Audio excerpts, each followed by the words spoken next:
Amén. Qué bendición es estar aquí en la casa de Dios en esta oportunidad. ¿Cuántos se alegran de estar aquí en esta tarde? Bienvenidos, denle un aplauso fuerte al Señor. Saludo a la persona que está a su lado. Un saludo especial a los que están ahí detrás de la pantalla, los que están en nuestras sedes. Gracias por estar con nosotros aquí en su iglesia Park Cities en español. En esta oportunidad tenemos la bendición de poder concluir nuestra serie de sermones. Por 8 semanas hemos estado hablando acerca de la vida de José. ¿Cuántos han estado por lo menos en algunos de los sermones de José? Bueno, no lo puedo creer, ya el verano está por terminarse y el día de hoy vamos a terminar esa serie de sermones hablando de estar atrapados. No sé si usted se ha sentido así en su vida, en alguna instancia. En algún momento en su vida se ha sentido atrapado, atrapada, circunstancias físicas, emocionales, se ha sentido que no ha podido seguir adelante o se sienta ahí como atascado en alguna área de su vida. Hemos estado evaluando la vida de José y de cómo este carácter bíblico de las Escrituras nos enseña a cómo enfrentar nuestras vidas y a cómo poder tener esas lecciones de parte de Dios y poder seguir adelante con lo que Dios tiene para nosotros. Vamos a Dios en oración. Señor, pedimos en esta oportunidad que sea tu Espíritu Santo el que esté hablando a nuestra mente y a nuestro corazón. Pedimos que al abrir tu palabra sea tu alimento el que nos llene. Señor, sea tu palabra la que venga a transformar nuestros pensamientos, nuestras intenciones de corazón. Que puedas hacer en nosotros, oh Dios, lo que nosotros no podemos hacer por nosotros mismos. Habla, oh Dios. Queremos escuchar tu voz en esta hora. En Cristo Jesús. Amén y amén. Déjame iniciar con esta pregunta. ¿Alguna vez has sentido que tus planes han necesitado ciertos ajustes? Es decir, has planeado algo en tu vida y de repente te toca modificar los planes. A ver, levante la mano si le ha pasado. Si está vivo, creo que eso nos ha pasado a todos. A menudo nos encontramos con modificaciones a los planes. Planeamos algo y de repente no se suscita de la manera que nosotros lo esperábamos. Y a veces nos frustramos. A veces preguntamos a Dios, yo no hubiera planeado esto, pero sabemos que los planes de Dios son diferentes a nuestros planes. Muchas veces José se sintió de la misma manera, en la misma disyuntiva. José se sintió de esa manera. Y el día de hoy vamos a hablar de estar atrapados en el plan de Dios, la vida complicada de José. ¿Cuántos de ustedes tienen algo de complica en su vida? Si usted está aquí en esta tarde, quizás es un testimonio de que su vida ha sido quizá complicada, pero Dios ha sido fiel con usted. Bueno, el día de hoy vamos a comenzar leyendo los primeros versículos, del versículo 1 al 8 de Génesis capítulo 45. Génesis capítulo 45, vamos a comenzar leyendo del versículo 1 al 8. Y esto es lo que dice la palabra de Dios, está ahí en su pantalla. No podía ya José contenerse delante de todos los que estaban al lado suyo y clamó, haced salir de mi presencia a todos. Y no quedó nadie con él al darse a conocer José a sus hermanos. Entonces se dio a llorar a gritos y oyeron los egipcios y oyó también la casa de Faraón. Dijo José a sus hermanos, yo soy José. ¿Vive aún mi padre? Y sus hermanos no pudieron responderle porque estaban turbados delante de él.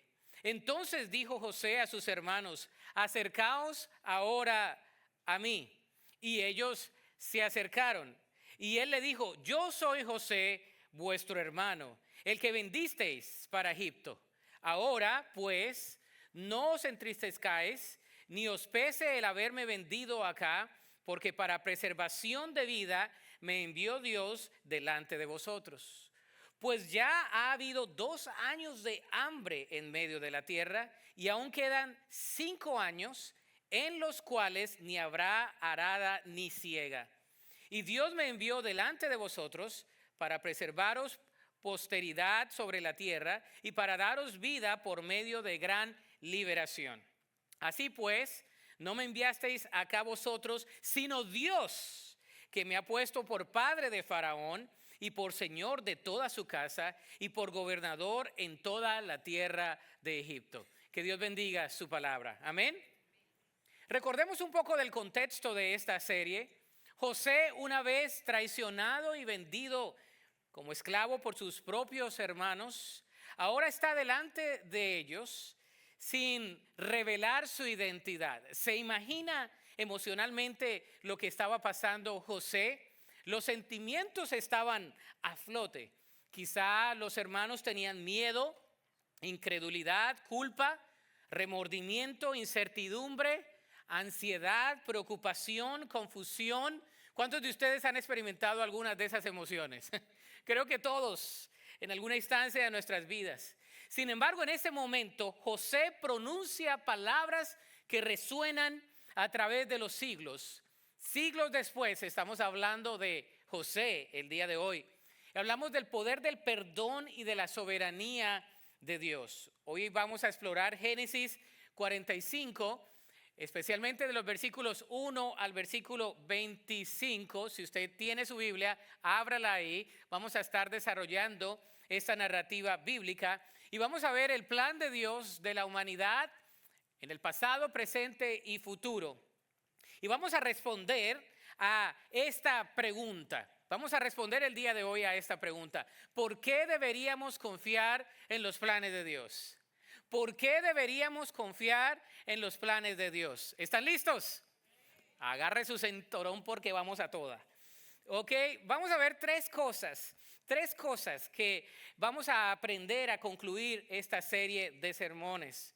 Encontramos a José en la cima de su peregrinaje y su travesía espiritual. Y a través de esa experiencia descubrimos tres ideas profundas sobre el plan general de Dios para nosotros. Lo primero es que estamos envueltos en el plan de Dios para los demás.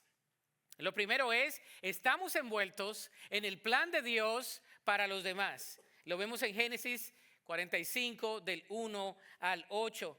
José reconoce que a pesar de haber sido vendido como esclavo y haber soportado años de dificultades, Dios tenía un propósito mayor para permitir dichos eventos en su vida. Este es el clímax de la historia y comienza con José derrumbándose emocionalmente, llorando emocionalmente. Les decía a los hermanos en los dos otros sermones en inglés, les decía que nosotros como latinos somos emocionales.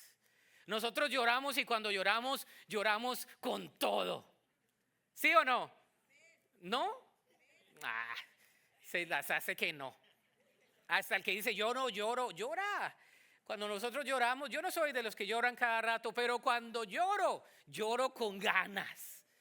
Mi esposa y mis hijos me ven y dicen, ¿qué le pasa? No, mi papá está llorando.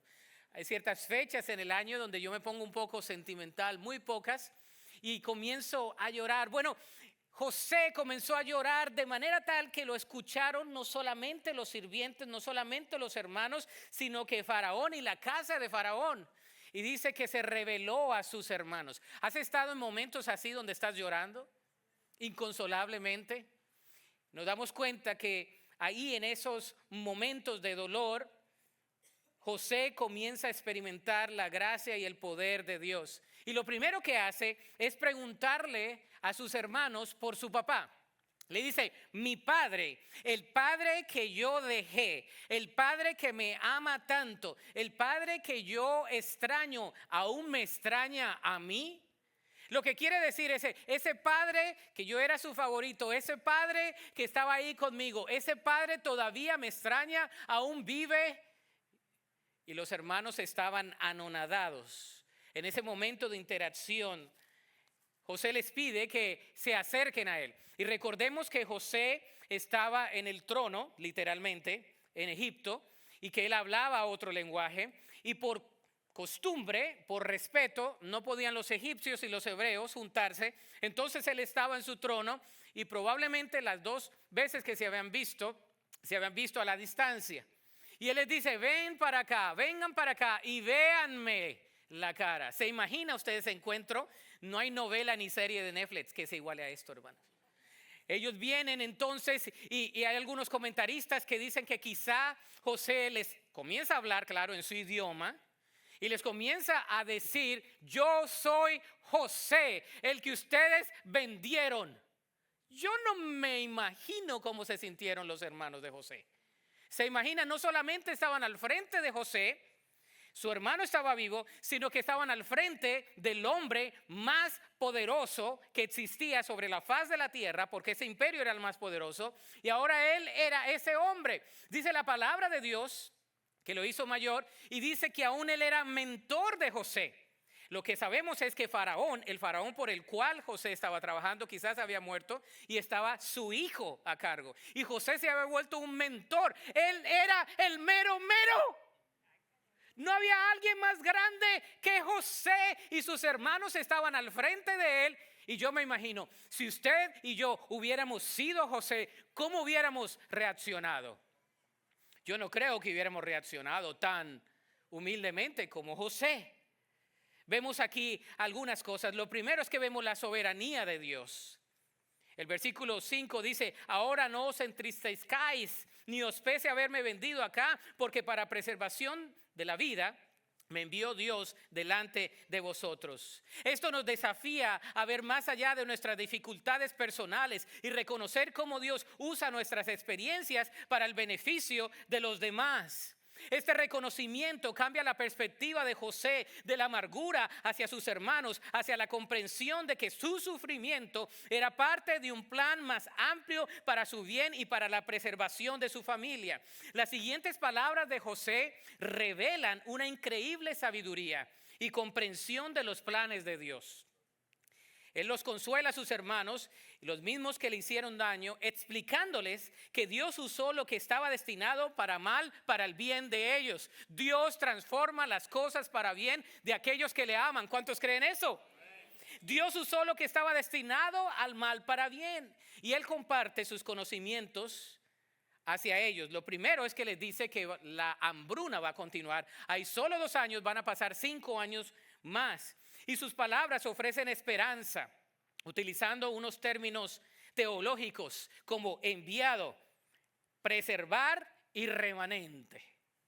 Enviado. La palabra de Dios aquí habla teológicamente de esa palabra en el Antiguo Testamento donde Él ha sido enviado por Dios. Y esa palabra comienza en el Antiguo Testamento y se revela en el Nuevo Testamento. Aún en el Nuevo Testamento la palabra de Dios dice que Jesús abrió el libro y habiendo abierto el lugar donde estaba escrito, dice, el Espíritu de Dios me ha ungido, me ha enviado. Y los apóstoles... La palabra apóstoles es enviado. Y nosotros en la Gran Comisión somos enviados a pregonar la gran noticia, la grata noticia del Evangelio. Pero también nos habla de la palabra preservación en la vida. Y preservación es lo que Dios hace. ¿Se acuerdan del arca de Noé? ¿Cuántos se acuerdan del arca de Noé? Los que crecimos en la iglesia dibujamos el arca de Noé con todos los animalitos que iban al arca de Noé. Bueno, preservar la vida. Y el arca de Noé en el Antiguo Testamento es una tipología, teológicamente hablando, de lo que sería Cristo. Ahora, Cristo vendría y entonces a través de Cristo seríamos salvos. No solamente la raza humana, no solamente los animales como en el arca de Noé, sino que ahora en Cristo seríamos salvos por siempre y para siempre. La palabra salvación. Preservación es otra forma de decir salvar. Me preservó, me guardó. Y José dice, Dios me ha enviado a mí a través de ustedes tremenditos. Pero lo que vemos aquí también es el perdón. Fíjese, el perdón. José había perdonado a sus hermanos antes de que ellos vinieran. Fíjese, Dios ya había trabajado en el corazón de José de manera tal que José ya había perdonado a sus hermanos para cuando lo vieran al frente, él ya los había perdonado. El perdón. José perdonó a sus hermanos por su traición, enfatizando que no fueron ellos quienes lo enviaron a Egipto, sino Dios. Versículos 7 y 8, fíjese lo que dice la palabra de Dios. No está ahí en la pantalla, pero se lo voy a leer. Dice, y Dios me envió delante de vosotros para preservaros posteridad sobre la tierra y para daros vida en medio de gran liberación. Así pues, no me enviasteis aquí vosotros, sino Dios, que me ha puesto por padre de Faraón, y por gobernador de toda la tierra de Egipto. José perdona a sus hermanos por su traición, enfatizando que no fueron ellos quienes lo enviaron a Egipto, sino Dios. Ustedes no fueron, fue Dios. Esto es revelador. José tenía tres oportunidades. La primera era que José con su autoridad los podía matar en ese momento. Y tenía todo el derecho de matarlos. Traicioneros, ¿verdad? Como la canción de Paquita, rata traicionera de 2 patas. Ahí hubiera quedado. Sí se la sabe, ¿no? Segundo, José pudo haber dicho, se regresan pero sin comida. ¿Quién los manda a venderme? ¿Cuántos dicen amén? Amén, hermano, yo también hubiera hecho eso, que se regresen pero sin comida. Y tercero, que quizás también lo hubiéramos hecho, pues me la hicieron, me la pagan para la cárcel. Que experimenten lo que dolió. Por lo menos unos 2 añitos para que aprendan. ¿Cuántos hubieran hecho eso? Ninguno, aquí todos son santos. Eso es en otra iglesia, los que están en línea. Pero la verdad es que todos nosotros hubiéramos respondido de esa manera. Pero la palabra dice que antes de que ellos vinieran, ya José les había perdonado, porque él sabía que pase lo que pase, Dios lo había traído a la tierra de Egipto para gran liberación, porque el poder de Dios había manifestado en la vida de José. Hermano y hermana, yo no sé qué estés pasando el día de hoy, pero quizás tú estás en Egipto, quizás tú estás como José y estás en esos momentos donde no entiendes por qué, no entiendes por qué has sido vendido, no entiendes por qué estás en una prisión emocional, espiritual, no entiendes por qué estás en ese trabajo, no entiendes por qué las cosas pasan como pasan, pero déjame decirte que aún ahí el poder de Dios está manifestándose en tu vida para la gloria de su nombre. Qué bonito es el español. Lo que José entiende, cosa que muchos de nosotros no comprendemos, es que los planes de Dios para él no siempre se centraron en él.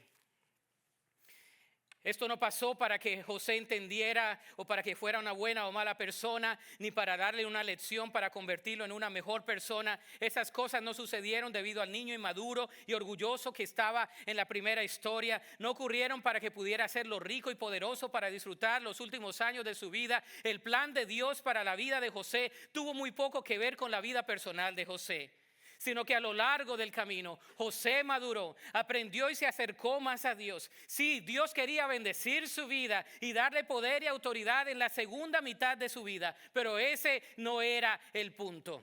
La verdadera razón por la que Dios orquestó estos eventos en la vida de José fue para que todos en el antiguo cercano oriente, lo notable es que no solo estas cosas le sucedieron a José, sino que él entendió su papel en el plan de Dios. José reconoce que Dios puede usar todo tipo de personas para salvar y rescatar a otros. Sin embargo, pocas personas entienden lo que Dios está haciendo a través de ellos y permiten que eso los cambie y los madure. No fueron los acontecimientos de la vida de José los que hicieron madurar a José, sino su reconocimiento y fe en que Dios estaba haciendo algo más grande a través de él. Déjame darte las noticias. No se trata de ti ni de mí. Yo sé que eso no es muy popular, porque ahora escuchamos el evangelio que dice: empodérate en Cristo. El campeón, claro que somos campeones en Cristo y todo eso, pero a veces, diría yo, todo el tiempo no se trata de nosotros. Nosotros no somos los personajes de la historia. Y eso es difícil. ¿A cuánto les gusta ser el primero? Ninguno. O hay que orar por un espíritu competitivo entonces. ¿A cuánto les gusta ser el personaje de la historia? ¿No? Creo que a todos nos gustaría saber cuál es el final de nuestra historia. Nos gustaría saber que nosotros alumbrásemos. Pero déjame decirte que la vida cristiana no se trata de nosotros, se trata de Dios. Dios es el personaje en la historia y nos usa y nos pone en eventos, circunstancias difíciles para la gloria de su nombre. Puede ser que no seas el personaje principal de tu propia historia, Dios lo es, pero si Él lo es, gloria a su nombre. Alguien alguna vez dijo, la fuente de la verdadera felicidad se encuentra cuando se vive para el beneficio de los demás. Nosotros no vivimos para nosotros mismos. Encontramos nuestro propósito al servir a los demás. Segundo, estamos envueltos en el plan de Dios para el futuro. Me fascina esto. Estamos envueltos en el plan de Dios para el futuro. Génesis 45 del 9 al 15. Pero ¿cómo vemos esto en la narrativa bíblica? Bueno, vemos el corazón de Dios para las siguientes generaciones. Vemos el corazón de Dios para las siguientes generaciones. Versículos 9 y 10, capítulo 45 del libro de los comienzos, Génesis, dice así: daos prisa, id a mi padre y decidle, así dice tu hijo José, Dios me ha puesto por señor de todo, ¿qué? Egipto. Ven a mí, no te detengas, habitarás en la tierra de Gosén y estarás cerca de mí, tú y tus hijos y los hijos de tus hijos, tus ganados y tus vacas y todo lo que tienes. José insta a sus hermanos para que lleven a su padre Jacob y sus familias a Egipto, donde encontrarían seguridad y provisión durante la grave hambruna. ¿Ha tenido usted hambre de la buena? La verdad que algunos sí, ¿verdad? Que vienen de algunas naciones de opresión, pero la verdad es que muchos no tenemos hambre. Si tenemos hambre es porque estamos en ayuno intermitente para perder peso. Pero la verdad es que aquí en Estados Unidos hasta la comida la podemos encontrar con diferentes programas. Es difícil el creer en la hambruna en nuestro contexto, pero no habría ningún tipo de comida para aquel entonces y todos los pueblos iban a Egipto y José, como el administrador supremo, tenía todo guardado para poder vender y hacer que el imperio pudiera subsistir. Excelente administrador, José, un funcionario público. El corazón de Dios para las siguientes generaciones lo vemos aquí. José insta a sus hermanos para que lleven a su padre y a sus familias. José les dice que se limpien las lágrimas y que tienen algo que hacer. Vayan y tráiganme a mi papá. Como dicen o decimos en la América Latina, vayan y traigan a mi papá. ¿Verdad? Tráigame a mi papá. Y yo creo que los hebreos eran muy parecidos o nosotros a ellos porque no eran poquitos. Eran bastantitos, ¿no? Como los latinos que tenemos primos en todo. ¿Cómo está, primo? Cuando yo voy a Colombia sigo conociendo primos. ¿Ese quién es primo? Usted salude, diga primo. Primo. ¿No? ¿Le ha pasado a usted? En todo, en América Latina, ese es primo, no sé qué, unas familias. Yo creo que así, tráiganse a todos.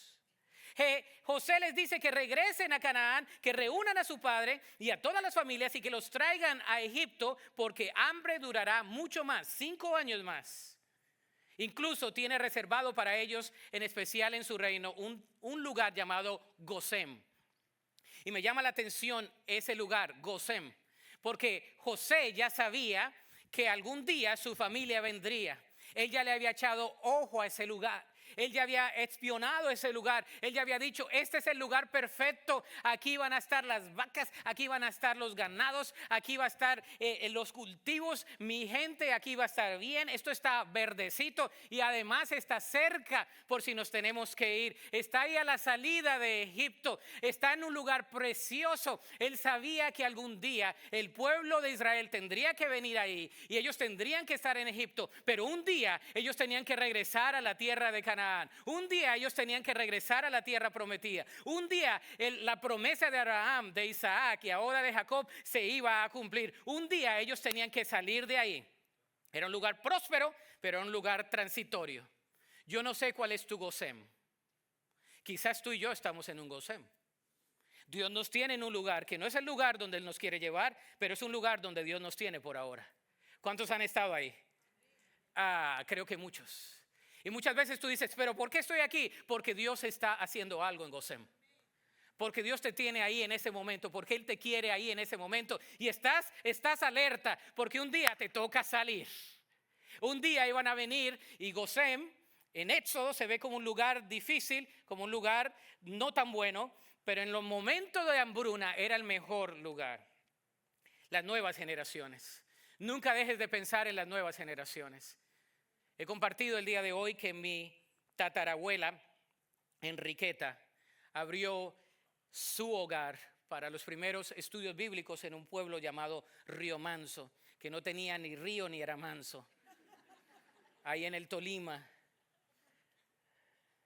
Ellos eran afluentes, ellos tenían una finca, un rancho grande, ganado y todo, pero porque abrieron su hogar al evangelio fueron perseguidos. Les tocó salir de ahí. Cuenta la historia mi abuela de que mi padre fue puesto con su hermano en un carro. Tenían dinero porque en los 50 en Colombia, en un pueblo, tener un carro. Lo pusieron en un vagón atrás para salir de ahí por el evangelio. Perdieron todo. Se fueron a la ciudad siendo pastoralistas, agricultores, no sabiendo qué más hacer. La vida cambió financieramente para toda nuestra familia, pero el evangelio llegó. Por el otro lado, mi abuelo Tato, mi abuelo Santos, también panadero en su lugar, abrió las puertas a unos misioneros y también fue perseguido por el evangelio. Ahora yo predico aquí, micrófono inalámbrico, aire acondicionado, una linda congregación en English and Spanish. Pero mi abuela, tatarabuela Enriqueta, nunca vio eso, pero vio en los ojos de la fe lo que podría ser. Nunca pienses que lo que tú estás sembrando en las nuevas generaciones se va por la borda. Nunca pienses que cuando oras por tus hijos, por tus nietos, cuando los estás cambiando, cuando estás yendo a la iglesia, nunca pienses que eso no va a dar su resultado. José sabía, él no solamente estaba pensando en el presente, sino en el futuro. Y yo estoy contento de que en esta iglesia nos preocupan las nuevas generaciones. Por eso tenemos VBS, por eso tenemos campamentos, por eso somos enfáticos, porque sabemos que las generaciones de ahora no son el futuro, son el presente. Tenemos que invertir en las nuevas generaciones. Amén. Nuestro emblema como iglesia es Parsis existe para que conozcamos a Dios y llevando a las generaciones a que conozcamos y amemos a Jesús. Ese es nuestro emblema. Leading all generations to follow and love Jesus. Ese es nuestro emblema. Que amemos y sigamos a Jesús. Todas las generaciones. Todas las generaciones. Amén. Yo y mi casa serviremos ¿a quién? Al Señor. Y vemos la provisión y la protección de Dios.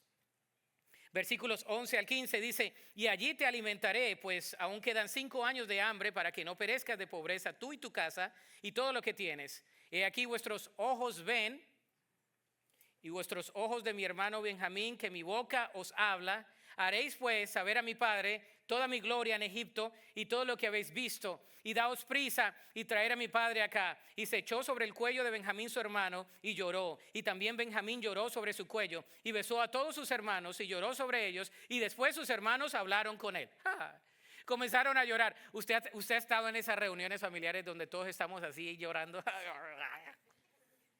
Sobre todo en funeral, donde es moco tendido. ¿No? Y después usted comienza, lastimosamente pasa en funerales y después comenzamos a hablar y a recordar. Así pasa con ellos en estos momentos. Se dan cuenta que el hombre más poderoso del mundo no los quiere matar y comienzan entonces a llorar y después de llorar hablan con él. La invitación de José a sus hermanos establece que en Egipto había un lugar para ellos y muestra el corazón de Dios para las generaciones que vendrían después de él. Cuéntele a mi padre de todo mi honor en Egipto. Y yo creo que aquí José les está diciendo a ellos, díganle a mi papá que yo la hice en Egipto. Hashtag I made it. La hice. Hashtag ven conmigo papá. Hashtag soy rico. Hashtag tengo un lugar para ti. Y yo creo que le envió todo porque sabía que su papá no iba a creerle. Primero, su hijo estaba muerto, presuntamente muerto, por 22 años. Mucho pasa en 22 años. ¿Sí o no? Si no, mire las fotos y se mira usted, se va a dar cuenta. Él subraya que la promesa a Abraham de tener descendientes tan numerosos como las estrellas Ilustra los planes de Dios en ese momento. Tercero, además estamos envueltos en el plan de Dios para su gloria. El reencuentro entre José y Jacob no es solo un reencuentro de familia, sino un reencuentro de fe y esperanza. José se entera de que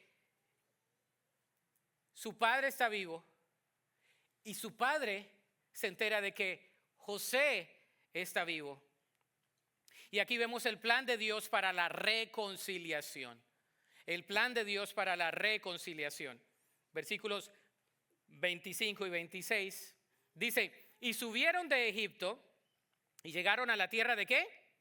De Canaán, a Jacob su padre, y le dijeron las nuevas diciendo: José aún vive, y él es señor de toda la tierra de Egipto. Y el corazón de Jacob se afligió porque no los creía. ¿Se imagina? Ahora, usted está llorando por 22 años una muerte de un hijo que no pudo tener un ciclo de cierre en su luto. Nunca vio el cuerpo. Le trajeron, ¿se acuerda? Le trajeron la túnica con colores llena de sangre, le pusieron sangre ahí y se la trajeron. Tu hijo se fue de la noche a la mañana. Él tuvo un duelo por 22 años. Es más, cada vez que él se refiere a la muerte, mi alma va hacia el Seol. Él está hablando de un duelo perpetuo. Jacob no había podido resolver su duelo en 22 años. Aquí hay muchos que quizás estamos así de alguna instancia. Estás llorando, hay algo que todavía está en tu corazón por mucho tiempo y no sabes qué está pasando en tu vida, pero sabes que te duele. Eso le pasaba a Jacob. Él no creyó en sus hijos. Sin embargo, vemos que Dios tiene un plan para reconciliar al mundo con él. Desde el Antiguo Testamento en esta historia vemos una tipología de Cristo, y siglos después el apóstol Pablo en 2 Corintios capítulo 5 versículo 18 al 20 dice lo siguiente: y todo esto proviene de Dios, quien nos reconcilió consigo mismo por Cristo y nos dio el ministerio de la reconciliación. Que Dios estaba en Cristo reconciliando consigo al mundo, no tomándoles en cuenta a los hombres sus pecados, y nos encargó a nosotros la palabra ¿de qué? De la reconciliación. Así que somos embajadores en nombre de Cristo, como si Dios rogase por medio de nosotros. Os rogamos en nombre de Cristo, reconciliaos con Dios. Vemos el plan de Dios para la reconciliación. Hay cosas que en tus planes no hacen sentido, pero el plan de Dios es un plan para la renovación y vida eterna. Vemos el plan de Dios para la renovación y para la vida eterna. Versículos 27 y 28, fíjese lo que dice la narrativa bíblica. Y ellos le contaron todas las palabras de José que él les había hablado. Y viendo Jacob los carros que José enviaba para llevarlo, su espíritu ¿qué? Revivió. Entonces dijo Israel: basta, José mi hijo vive todavía, iré y le veré antes de que yo muera. Me fascina esta palabra de Dios. Es comprensible que Jacob le cueste aceptar esta sorprendente noticia. También acepta rápidamente sus propios pensamientos negativos y lo primero que piensa es: José ya no existe, ¿y cómo va a existir de la noche a la mañana?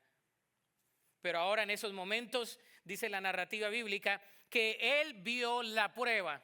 José le mandó carruajes. En nuestro contexto le mandó el Lamborghini. Le mandó ahí la Mercedes. Le mandó lo más costoso. Y entonces yo creo que Jacob va y mira y dice: pues ese Lamborghini no viene de mis hijos, porque esos no son buenos para nada. No lo diría, pero me imagino. Estoy añadiéndole a la historia. Y él se da cuenta que esos egipcios vienen con él, que hay un carruaje, que hay algo diferente. Y él dice: mi hijo está vivo. Versículo 27, versículo 28, hay un contraste de dos nombres. Dice entonces, versículo 27, lo acabamos de leer. Dice: Jacob vio los carros que José enviaba para llevarlo, su espíritu revivió. Versículo 28, entonces dijo Israel. Ahora, Jacob fue el nombre que estaba usando en ese momento. Duelo, batalló con Dios y ganó. ¿Se acuerda? Jacob. Y el Señor le dijo: tu nombre será Israel. Del versículo 27 al versículo 28 pasa algo. el Espíritu de Dios llega otra vez a Jacob y dice, se levantó Israel y dijo lo siguiente, basta ya. José, mi hijo, vive todavía, iré y veré y le veré antes de que yo muera. Basta ya. Y creo que nosotros el día de hoy nos debemos levantar de la misma manera. Y debemos decir, basta ya.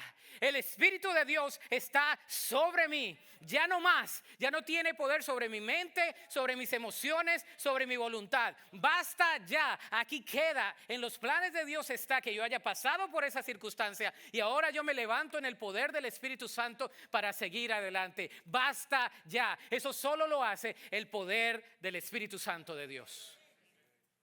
Basta ya. El plan de Dios para la renovación y vida eterna.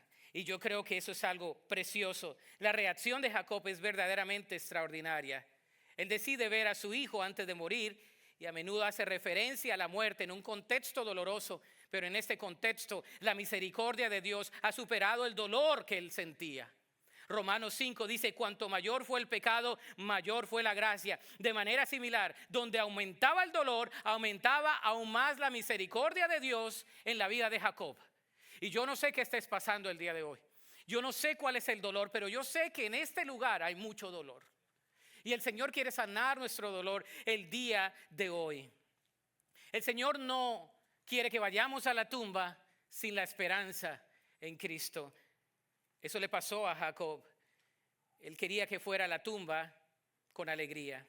Dios reconoce de que hay un plan en la vida de José. Y la pregunta es, ¿nosotros reconocemos el plan de Dios en nuestras vidas? Dios nos concede este fin, un final feliz, pero hay un final diferente. Jesús fue enviado a rescatar un remanente de dolor, de destrucción y del pecado. La muerte de Jesús en la cruz, un final aparentemente trágico, estaba destinada esa muerte para nosotros, pero Jesús, el supremo sustituto, toma nuestro lugar en la cruz y dice, tetelestai, consumado es, la deuda ha sido pagada. Hoy, ahora tenemos acceso a la presencia del Padre a través de Cristo Jesús. Al igual que José, que estaba preparando a José, ¿verdad? Ahí ese lugar para sus hermanos. Jesús dijo, en la casa de mi Padre muchas moradas hay. Si no fuera así, no os lo hubiera dicho. Voy pues a preparar un lugar para vosotros, para que donde yo estoy, vosotros también estéis. Nosotros no necesitamos ir a Gosén. Nosotros no necesitamos ir a ese lugar temporal. Estamos en un lugar temporal, pero nosotros un día estaremos en la presencia del Señor por siempre y para siempre. ¿Se imagina en el cielo juntos? ¡Wow! ¡Qué bendición! La pregunta es, ¿pondrás tu fe y confianza en aquel que envió a su Hijo para rescatarte, para unirte a su pueblo y para preparar un lugar para ti? Es fácil creer las mentiras y sucumbir a la tristeza, el dolor y la desesperanza como lo hizo Jacob inicialmente. La verdad es más difícil de aceptar, pero el plan de Dios es que pasemos la eternidad con Él. Y déjame darte algunos puntos de aplicación. El primero es, confía tus planes a Dios. Yo no planeé esto tampoco. Usted no planeó quizás mucho de su vida. Les he dicho que yo no planeé llegar en el 2020 y a la otra semana la pandemia. Nosotros no planeamos esta transición. No planeamos venir a una iglesia donde era totalmente diferente a nuestro contexto. Yo no planeé nada de esto. Yo no planeé nada de lo que pasó en los últimos 4 años. Si lo hubiera planeado, otro hubiera sido el plan, quizás peor. Yo no planeé que a los 12 años yo perdiera a mi mamá. Yo no planeé muchas transiciones en mi vida. Me gustaría hablar con Rolando David Aguirre a los 12 años y hablarle a ese muchacho ahora a los 40 y pico. Yo no planeé nada de esto. Y quizás tú también.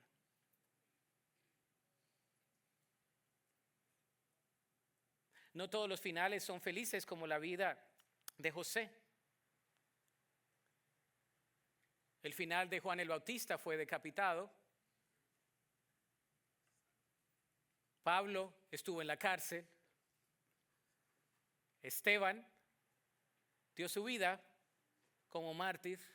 Juan en la isla de Patmos, escribiendo en Apocalipsis, Señor ven, Espíritu ven, Señor ven.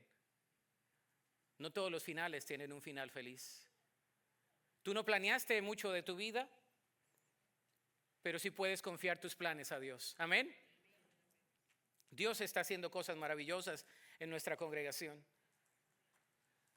Cuando me preguntan, tú te viniste a un lugar que estaba lleno, un auditorio con gente, y te fuiste a batallar con 47 personas que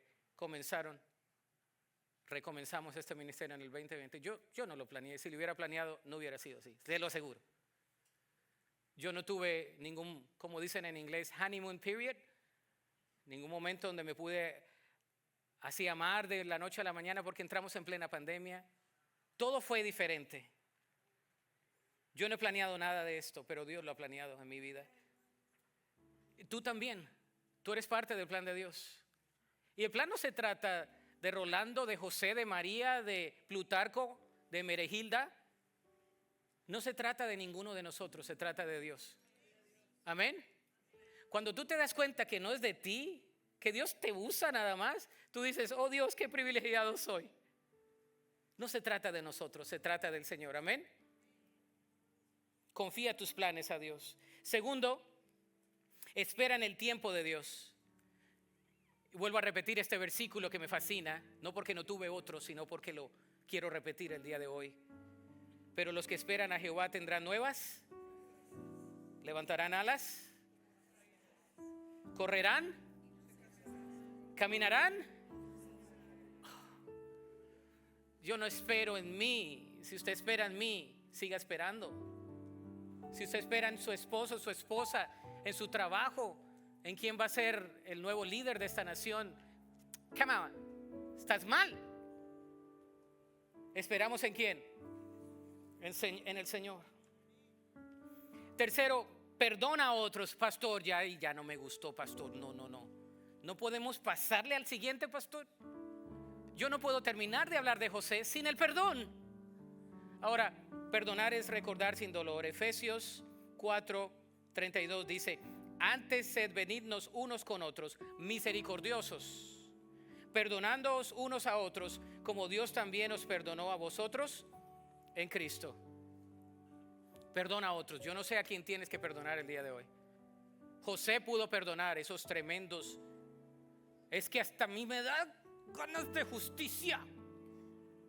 Si yo los hubiera tenido al frente, ay, otra cosa hubiera sido.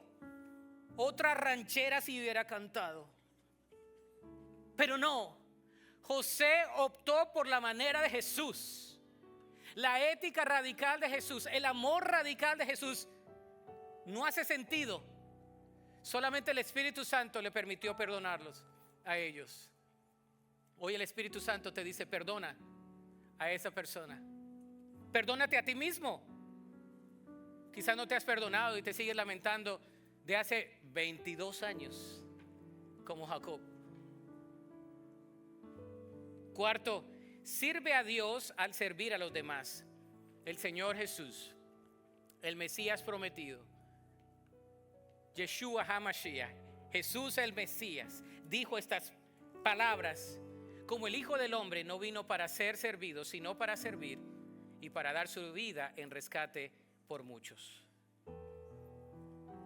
De modo que a través del viaje exploratorio junto con José, de la esclavitud al gobierno y la transformación de Jacob del dolor al gozo, vemos el desarrollo de un plan divino que trae sanidad, unidad y el cumplimiento de las promesas de Dios. Sus planes siempre son perfectos. Termino con esta pregunta: ¿confiarás todos tus planes a Dios hoy? Ponte sobre tus pies en esta hora. ¿Confiarás todos tus planes a Dios hoy? Yo no sé. Hay cosas que aún no hacen sentido en mi vida y hay cosas que están haciendo sentido. Cuando yo miro hacia atrás, ahora digo, oh, eso era lo que quería Dios. Eso era lo que Dios tenía en mente. Wow, en el momento me frustré, reclamé, pero Dios ha estado trabajando en nosotros. Él conoce el final de nuestra historia y Él conoce cada evento que te ha pasado. Y hay un aspecto de transformación que Dios obra para bien. Los que aman a Dios, todas las cosas les ayudan a bien. Yo voy a hacer una invitación el día de hoy. ¿Confiarás tú todos tus planes a Dios? Yo quiero confiar en Jesús, el autor y consumador de mi fe. Ven a Jesús, el altar está abierto mientras cantamos juntos. Tú vienes a Jesús y le dices, yo me rindo, yo dejo mis planes delante de ti. No sé si voy a agarrar este trabajo, si no, si con este me voy a casar o no, si voy a estudiar esto o no. Yo no sé qué te aturde, cuál es tu plan, el plan de mañana. No sé cuál es, pero dejemos nuestros planes en las manos de Dios. Él tiene cuidado de nosotros. Él sabe qué está haciendo. Nosotros no. No hace sentido. No te centres en ti, céntrate en Dios. Él está haciendo algo en medio de tu dolor para su gloria y para su honra. Y algún día, cuando estemos en el cielo, estaremos glorificando al Señor. Amén. Algún día no habrá más llanto, no habrá más tristeza, no habrá más dolor. Los muertos en Cristo resucitarán primero y estaremos con nuestro Padre Nuen Gesem.